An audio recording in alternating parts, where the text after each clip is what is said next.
नमस्कार। आज हम एक बहुत ही दिलचस्प सफर पर चलने वाले हैं।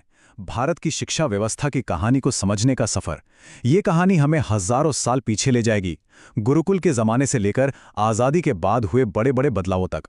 और सबसे जरूरी बात, ये हमें बताएगी कि आज हमारे क्लासरूम का जो रूप है वो आखिर ऐसा क्यों है। चलिए शुरू से शुरू करते हैं। सबसे पहले ये समझना जरूरी है कि पढ़ाई का मकसद, उसका लक्ष्य हमेशा से एक जैसा नहीं रहा है। अगर हम प्राचीन भारत की बात करें तो वहां जोर चरित्र निर्माण, दर्शन और जीवन जीने के तरीके सिखाने पर था। वहीं आज की शिक्षा का फोकस स्किल्स, करियर और आर्थिक विकास पर है। और ये जो बुनियादी फर्क है ना, यही हमारी पूरी कहानी को एक दिशा देता है। तो हमारी कहानी की शुरुआत होती है प्राचीन भारत से। वो दौर जब शिक्षा का स्वरूप बिल्कुल अलग था। एक ऐसा स्वरूप जिस पर किसी भी बाहरी ताकत का कोई असर नहीं था। उस जमाने की नींव थी गुरुकुल प्रणाली। देखिए, ये कोई आज के जैसा स्कूल नहीं था, ये तो एक पूरी की पूरी जीवन शैली थी। छात्र अपने गुरु के साथ ही उनके आश्रम में रहते थे, और वहां जोर सिर्फ किताबी ज्ञान पर नहीं था, बल्कि अनुशासन, नैतिकता, व्यावहारिक कौशल, मतलब जीवन जीने का तरीका, सब कुछ सिखाया जाता था। और तक्षशिला और नालंदा जैसे जो महान विश्वविद्यालय थे ना, वो इसी परंपरा से निकले थे। कमाल की बात तो यह है कि वहां परीक्षाएं लिखित नहीं होती थीं, बल्कि शास्त्रार्थ होता था। मतलब विद्वानों के बीच जबरदस्त मौखिक बहस। उसी से पता चलता था कि कौन कितना ज्ञानी है। और फिर इतिहास ने एक बहुत बड़ा मोड़ लिया। ब्रिटिश राज आया और उसके साथ ही शिक्षा के पूरे दर्शन में एक जबरदस्त बदलाव आया। एक ऐसा बदलाव जिसने आज के मॉडर्न सिस्टम की नींव रखी। ये बदलाव रातों रात नहीं हुआ, ये एक सोची समझी प्रक्रिया थी। इसकी शुरुआत हुई 1813 के चार्टर एक्ट से, जिसमें पहली बार भारतीय शिक्षा के लिए कुछ फंड अलग रखा गया।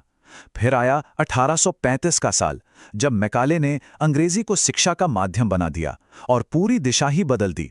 और आखिर में 1854 के वुड्स डिस्पैच ने वो ढांचा तैयार किया जो प्राइमरी स्कूल से लेकर यूनिवर्सिटी तक जाता था, और उसकी छाप आज भी हमारे सिस्टम में मौजूद है। इस बदलाव का मकसद क्या था, ये कभी छिपा ही नहीं था। जैसा कि मैकाले के इस मशहूर कथन से साफ है, लक्ष्य था एक ऐसा वर्ग तैयार करना जो खून और रंग से तो भारतीय हो, पर अपनी पसंद, अपनी सोच और अपनी बुद्धि से पूरी तरह अंग्रेज हो। मतलब साफ था, इस शिक्षा का मकसद स्वतंत्र विचारक पैदा करना नहीं था, बल्कि ब्रिटिश राज के लिए वफादार कर्मचारी और क्लर्क तैयार करना था। इसका नतीजा हमें 1857 में दिखा, जब कलकत्ता, बॉम्बे और मद्रास में पहली यूनिवर्सिटियां खोली गईं। ये यूनिवर्सिटीज लंदन यूनिवर्सिटी की तर्ज पर बनी थी।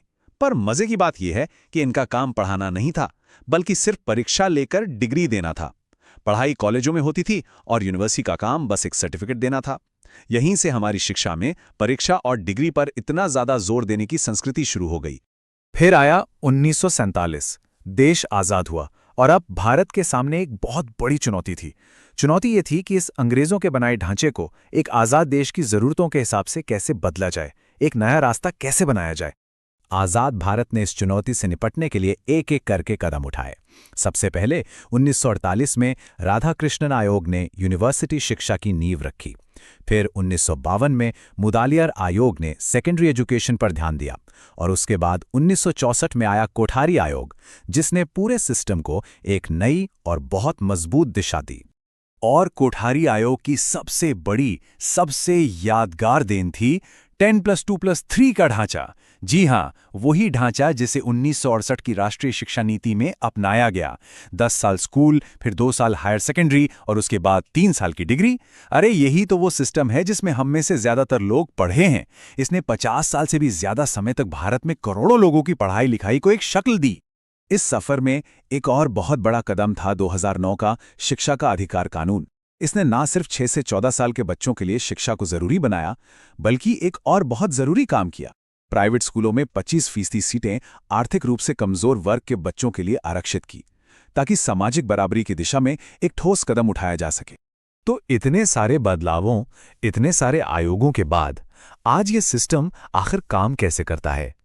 चलिए मौजूदा ढांचे पर एक छोटी सी नजर डालते हैं। देखिए, इस पूरे सिस्टम को कई बड़ी संस्थाएं मिलकर चलाती हैं। इसे आसान भाषा में ऐसे समझते हैं, स्कूलों में जो किताबें हम पढ़ते हैं उनका सिलेबस एनसीईआरटी तय करता है। यूनिवर्सिटीज़ को पैसा और मान्यता यूजीसी देती है। इंजीनियरिंग और मैनेजमेंट जैसे तकनीकी कोर्स एआईसीटीई के अंडर आते हैं। और कॉलेजों की क्वालिटी कैसी है ये जांचने का काम नैक का है। ये सब मिलकर इस बहुत बड़ी मशीनरी को चलाते हैं। और अब हमारी कहानी अपने सबसे नए और शायद सबसे बड़े मोड़ पर आ पहुंची है।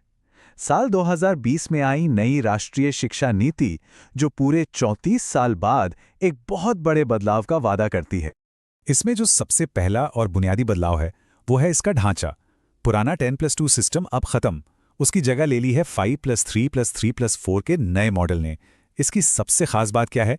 ये कि शुरू के 5 साल अब रटने पर नहीं, बल्कि पूरी तरह खेल कूद और एक्टिविटी से सीखने पर आधारित होंगे।